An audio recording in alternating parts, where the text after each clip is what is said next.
what do you make of using state funds to support the building of a cathedral? I personally don't have any problem when somebody decides that I want to build a cathedral or I want to build a church. I know several businessmen and other entrepreneurs who, when God blesses them, even in their hometown, they go and build, churches and as a gift to their communities, several across the country.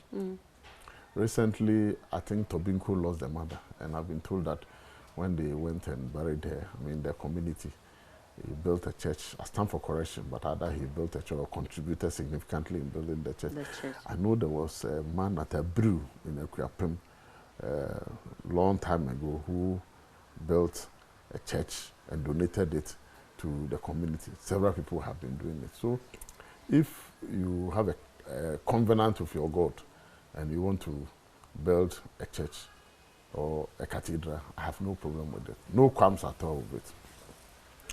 However, with regard to the present cathedral, the circumstances, even the selection of the site, I have a problem with it. Do you know that they had completed a number of newly built bungalows for our judges? Yep. And I've been told that when those buildings, the judges were ejected and the buildings were demolished, a respected member of the bench resigned. I can't mention the name, but that is the information that I heard, that the person felt so bad that, look, I can't continue to be in this business. All these buildings were demolished. The passport office was demolished. Several other buildings were demolished. The cost of those buildings alone, perhaps, could have even put up the cathedral. And so, somebody was telling me that Ofubuani put up one of the biggest basilicas in Yamoussoukro or thereabout in Côte d'Ivoire. What has become of it?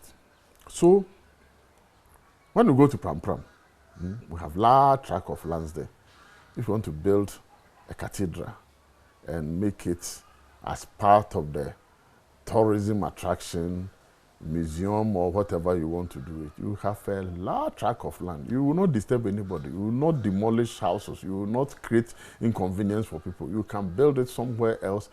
Create growth posts around those areas because people can then build restaurants around it. They will build hotels and others around it because when people want to travel to come and even visit the place, then other businesses can grow around the place. And then you can do those things without creating inconvenience for people.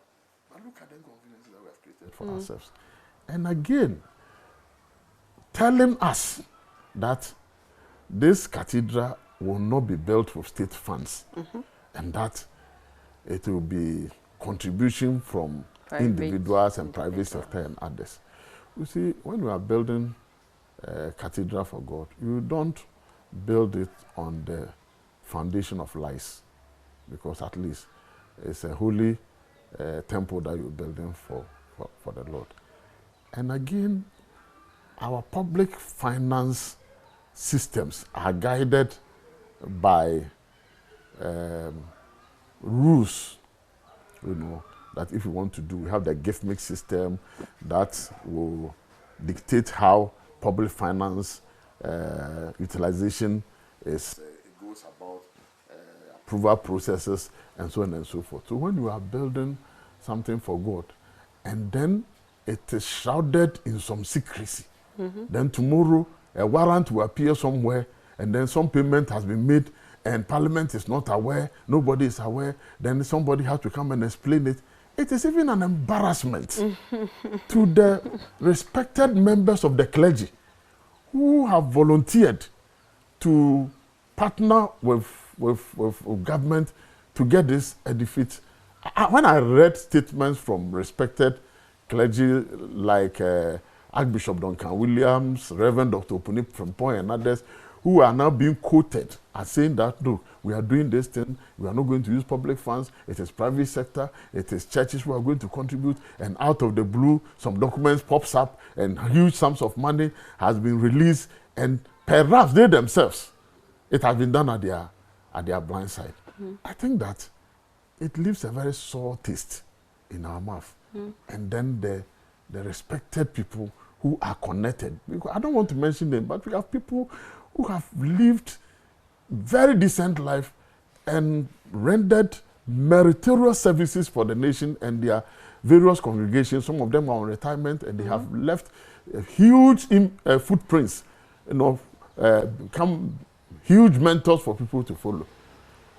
And the behavior of this our finance minister, the Piccadilly behavior and others, is creating some challenge for these men of God.